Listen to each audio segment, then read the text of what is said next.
Good morning, everyone. This is Father Nate, missionary priest in Italy, and thanks for joining us today, November 17th, on No Greater Delight, our podcast on Marian feasts and Marian meditations.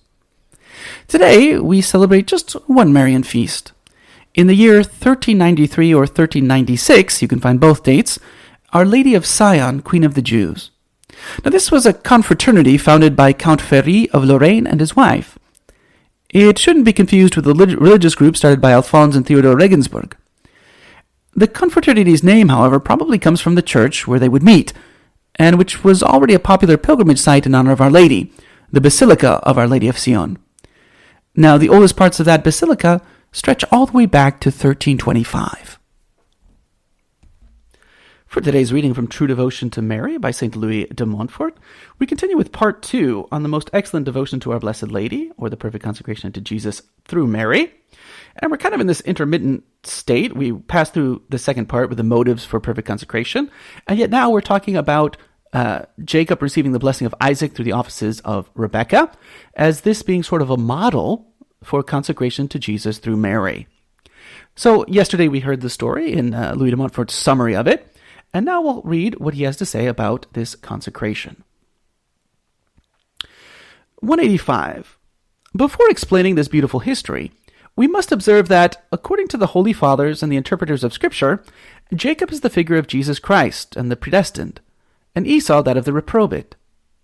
We have but got to examine the actions and conducts of the one and the other to form our judgments about this.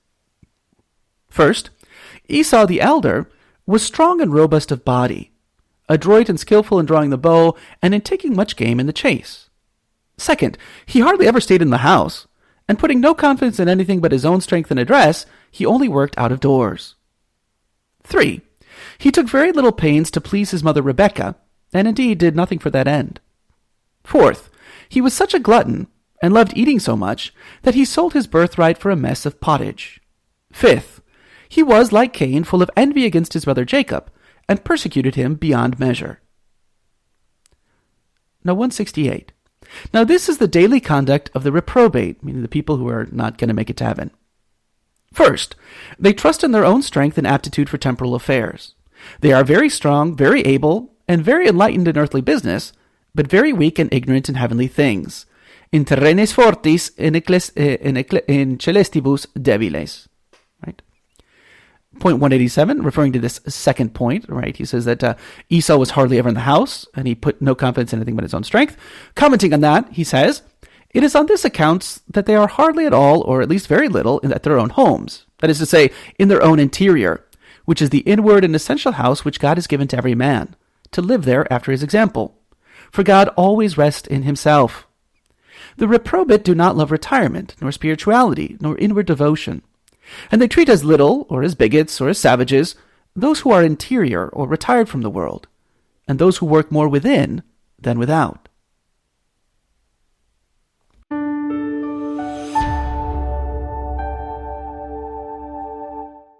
Thank you for listening, and we hope you enjoyed our Marian podcast. As St. John Paul II teaches us, from Mary we learn to love Christ, her Son, the Son of God.